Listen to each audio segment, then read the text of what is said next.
Former Police Commissioner Andrew Costa has been placed on leave from his role as Chief Executive of the Social Investment Agency following the release of a damning report from the Independent Police Conduct Authority.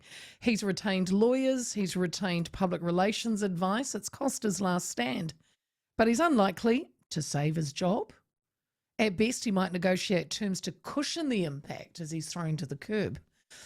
But what really are the legalities of getting rid of Costa, and what will it cost us, the taxpayer? Max Whitehead is an employment relations expert from the Whitehead Group, and it's a very good morning to you, Max. And a friend of the show, and a friend of Leah's.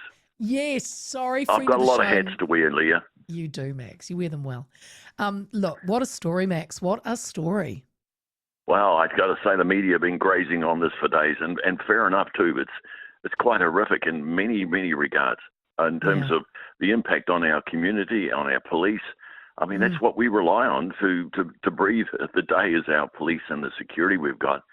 And if this is rocking their boat, man, that's rocking our boat. Hell, yeah. Now, I would say, Max, that most Kiwis are unhappy that Costa is sitting at home on gardening leave on his almost $500,000 salary. But, Max, can Public Service Commissioner Brian Roche just sack him, like now? Yep. The Public Service Act has got I can even tell you, a Schedule 7 enables him to do that. But Costa has the same rights as any other employee. And so their employer has to go and do a fair and reasonable investigation, has to go through the fairness process to ensure that he has a fair say, Costa does, and can present his own side of the story. Because there's probably some complexities involved with, what he did know, what the policies were at the time, and what he was fed, what information he was fed. And how does it work? Because he is no longer the police commissioner. He is now CEO of Social Investment Agency. So while I'm saying he should be sacked, the job he's doing now, to all intents and purposes, he's doing it fine. He's overpaid, but he's doing it fine. So how can someone be let go or, for something that you had held in a previous job? Yeah, now, two things come to mind. One is that he probably got that job because he was the police commissioner. Yes. And so that's a connection directly through. Now, the other factor is he bringing that organisation, this new one he's in, into disrepute by the fact that he just resides there. Now, so that's why the public's opinion matters here. Now, already we're damning him without him having a fair say in this matter. The fact he's been stood down or put on leave, I think is probably a more polite way to put it. I would think that it's giving an indication that he is in a bit of a gun here. And, of course, everyone's jumped to the conclusion he's got to go. But I think we've got to give him a fair opportunity to present his side of the story before we can pass judgment. And can he take a personal grievance himself? Absolutely. And I suspect that his lawyers will be playing that card even now. How does that work, I would think Max? that they were trying to negotiate an exit. Well, personal grievance? What do you mean? Like, how does that work? What does he say? Yep. Well, what happened with personal grievance is he has to lodge a personal grievance, and usually it's in writing and submitted through to his employer, which is the Public Service Commissioner. Then he, in saying that there's unjustifiable what's happening at the moment, people have already judging me as guilty. My employment's been disadvantaged unfairly. Now that would be the what he could take an action for right now. But if they dismissed him and unfairly, and there's two things to look at with dismissals. One, was there just cause? And that's what the Act says, the Public Service Act, where he can be dismissed for just cause.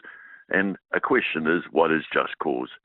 Well, bringing the organisation into disrepute is one of them. And also, he's got a higher standard of integrity and higher standards than any other person within that organisation because he sits at the very top. And he should be held accountable for that. And so the consequences, in my view, and not always the judiciary's view, is that he's got a long way to fall, but the consequences should be more significant than perhaps you and me or just a team leader who's in charge of a couple of people. I think he really the consequences, if he is found in the wrong, then they should be enormous. Can he just say, you know what? Look, I'll go, but you're going to have to pay me out like a golden handshake or a golden parachute or whatever they call it nowadays, because he's on a 5-year contract, Max, worth $2.5 million. Ridiculous amount of money. Goodness me! I mean, that's money I just dream about. But so the can he answer say is, that? Can he just say, "I want out," then forget it, but you're going to have to buy me out of my contract? and I think that's what he should do. If he's at fault at I all, don't which want to I give him any suspect money, he is. Max. Well, I think what he should do is saying, "I'll fall on my sword.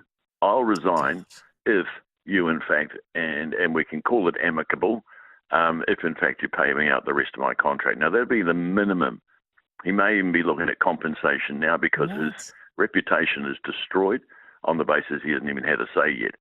But that's public opinion on the court of public opinion. I guarantee the Public Service Commission is not giving an opinion yet. He would have to do that investigation and listen to Costa's excuses. Yeah, this is what's wrong, Max. For ordinary Kiwis, like you and I, if we fail in our jobs, we get marched out the door. When these top bureaucrats fail and spectacularly, they get months off paid leave and then probably a payout. Yeah, and it's written in their contract, which annoys me even more. Even if they do something wrong, there is a parachute. A parachute is a very good way to put it. So a soft landing for them, so they can go home with millions of dollars of our money, and go. I might slip into early retirement. And Jesus. Very nice for you. What about and he's done, if he has done wrong, then that just seems so unjust and unfair compared to you and me. Yeah, it is. Look, while I've got you, Max, can we talk about a few other things? I'd like to first touch on sick leave. The new report highlights the stark contrast between government agencies and the private sector. Public servants take on average 2 more sick days than private sector employees. We all know we're entitled to 10 sick days a year, but is it true that when unions are involved, that they often, as they often are in the public sector, workers feel more confident that they can take, more sick leave? Yes, some of their contracts have got it, and as you say, particularly if unions are involved, they've negotiated it so they can have up to 20 days, and that's not uncommon. Sick leave, I think teachers get an enormous amount as well, which accumulates. And look, in the private sector, that just doesn't happen. Leah, this is the public servants raising on our taxpayers' money, just enjoying themselves. They have their snouts in the trough, really enjoying, and hooves, and probably jumping in there and wallowing in it, because it really is, and it's our money, and we're running broke out here. I never forget COVID, Leah, where the rest of us who own little businesses and struggling along couldn't operate at all. And we had to go without, plus pay wages to people, even if they weren't working, and nobody was. And public servants, they sat at home on full pay, and we were paying for that. Now, what I'm saying is they are privileged, so privileged, and feel entitled to all this. And then they want more. Oh, yes. I mean, the taxpayers' unions revealed of the public servants with their additional days of paid leave that you said some get up to like 20 more, it's amounting to about 75 million per year, Max. And I mean, what is not taken into consideration, that is bad enough, $75 million, which, we could have extra nurses and policemen on the beat and all sorts of things with that money. But what really stinks to me is that it's a double cost to us, because the productivity that they would normally provide, should provide, is not happening. So they're not working. Then we as the public and expecting a service. Do you know, no wonder it's taken about 20 years to get the Holidays Act reviewed and get it up to standard, and it's still not there. Because the public servants are struggling to find the time. Well, if they're not at work, no wonder. Yeah. And I believe MINBI, the Ministry and who polices all this, are one of the worst for taking holidays. They Yeah, love it. I think I saw that too. Yeah, the irony. They're taking their 30 additional days or whatever the heck it is. Um, I want to We're in talk. the wrong business, you and me, Leah. Oh, We work for private Max. sector, and it's not exactly gold plated like theirs is. No. I finally want to talk unions. This year, yeah, public sector strikes have hit hard. Nurses, teachers, doctors, other staff, staging walkouts from July through to October, culminating in what they called a mega strike of about over 100,000. I don't quite know if it was that big, but it was a lot. But what I'm hearing actually, Max, is that there are many that don't agree with what the unions are doing within. So, teachers, I've had a few teachers anonymously contact me saying that they don't want this, but the unions seem to have their own agendas.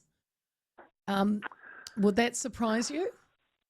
No, it wouldn't, and it's the majority counts. Now, I get calls all the time from individuals that are covered by what we call a collective or a MECA, which is a multi-employer agreement, and particularly in the government sector. And there's decisions made by the majority of people. Yeah. And look, it depends on how you ask the question to a lot of people. You can get an answer that you want. But and then these people are forced to do things that they don't want to do. And it really does upset me a bit. And of course, the unions claim that they don't have enough manpower or people out there to help individuals who are in trouble, which in my business we do. And they are on their own. And as soon as they give me a ring, if the union finds out, they go, "Oh, you're on your own now, pal. We won't be helping Really? you at all because you're talking to Max Whitehead, and so there we are. We're finished with Really? you."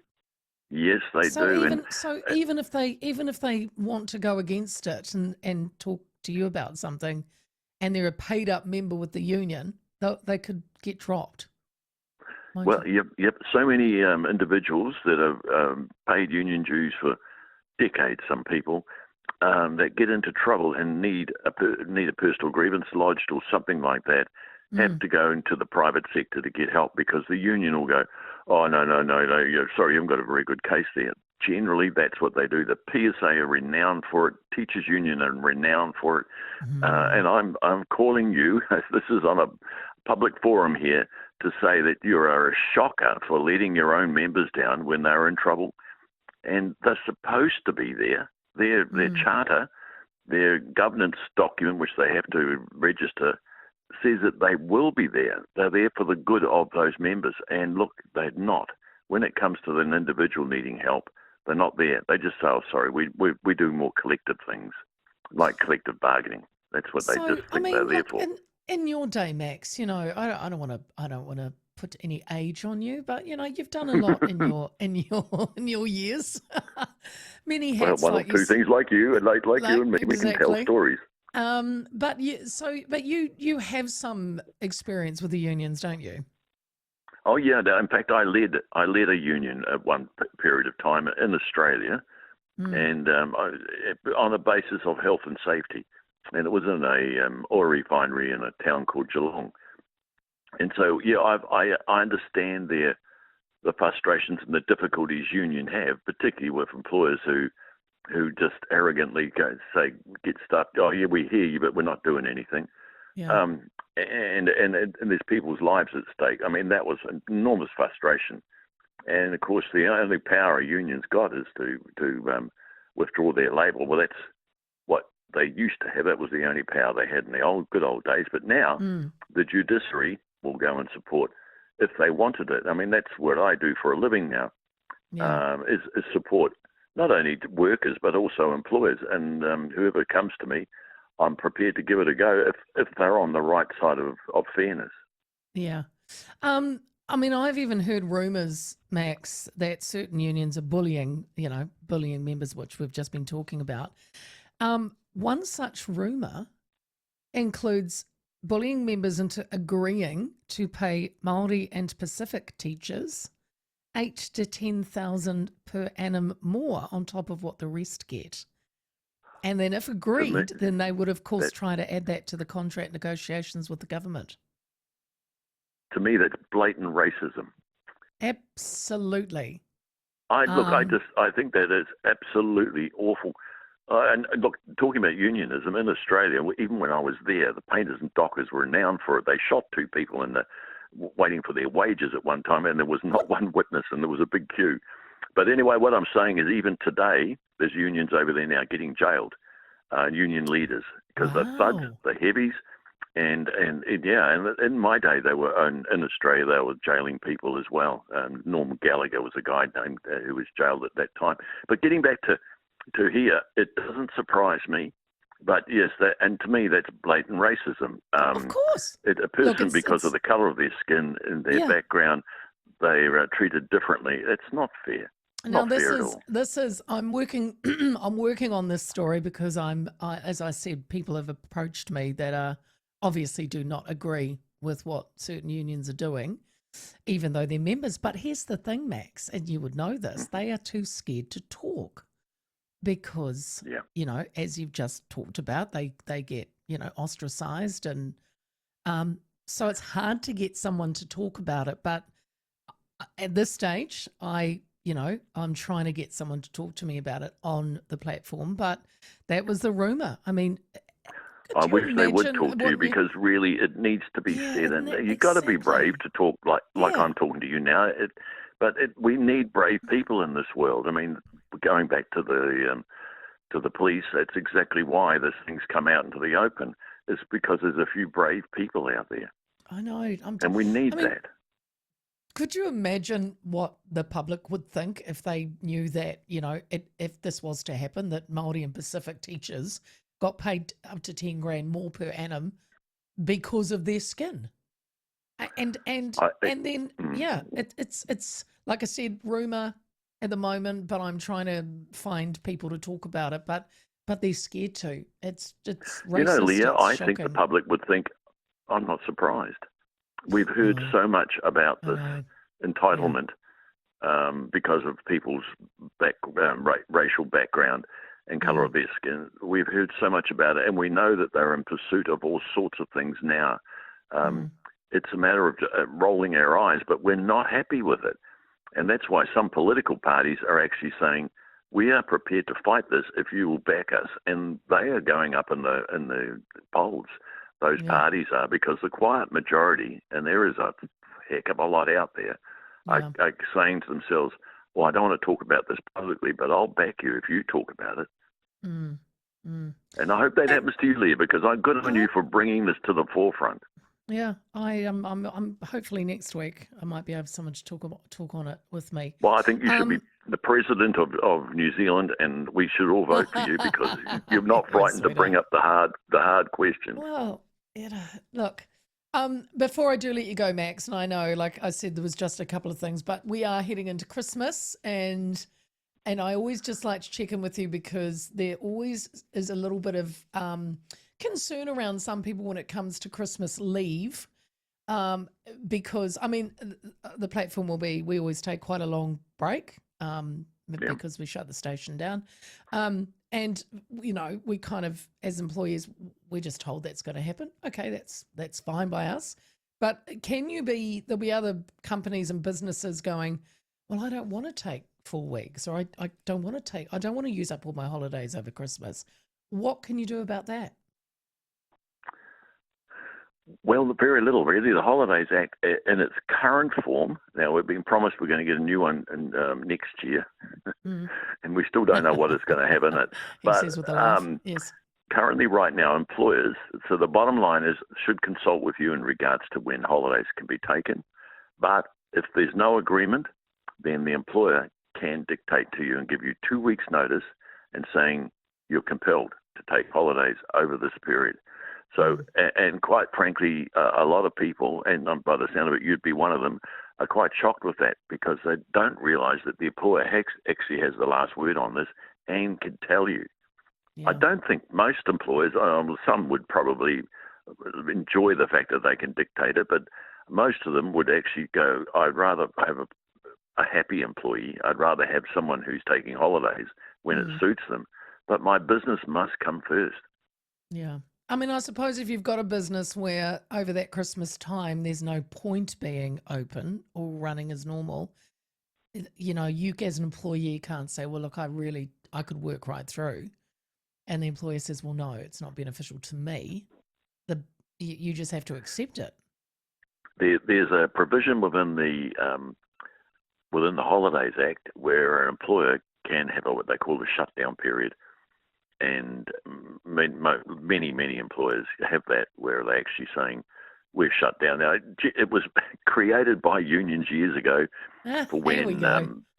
yep, when construction firms and big refineries and those sort of when we used to have those manufacturing plants here, would shut down for actually maintenance once a year, and that's why they were actually put into place. But a lot of employers use them now for the Christmas New Year break if they're in fact shut down. But of course, Right. retailers, it's pretty tough on the retail workers. They've got to work through to make sure that you and I can go to the shops. Yeah. And so Yeah. the tough thing for those poor guys, if it's a one-person shop, you might have one or two, it's getting breaks. Those individuals struggle to get a break, get a toilet break even, or a cup of tea or a luncheon, because they've got to Yeah. keep the doors open. And when there's only two of them, someone's got to try and get a meal down and gulp it down when customers could be waiting. Yeah. Right, Max, it's been fantastic as usual. And just to circle back to our original conversation about disgraced Andrew Costa, what is in your years of experience, what does your gut or what tell you, how do you think this is going to pan out for him? I think poor Mr. Costa, but Mr. Costa doesn't have a future Mr. anymore Costa. because the damage is done. Already he's been labelled by the public and judged by the public, which is not fair, but he has been. So if I was him, I would go to the Public Service Commissioner and saying, I'm gracefully prepared to resign on my own terms. On terms that are more favourable to me if you are prepared to do it. So that's full and final, and I won't take any personal grievances, and it'll have to be these X dollars and confidential. Us that pay it will probably never know. No, we'll never know, will we? No. Well, I think we should know, but I mean that's possibly what I would go for if I was Mr. Costa. Yeah. And then try and he'd probably go and move to Australia or somewhere where he's less known, and then find other employment. He'll end up in America working for his beloved Adern. Anyway, Max, it's always good. It's always good to talk to you, my friend. And we will do it again. That is the one, the only Max Whitehead from the Whitehead Group, an employment relations expert. If you do need any help in that area, make sure you look up Max Whitehead.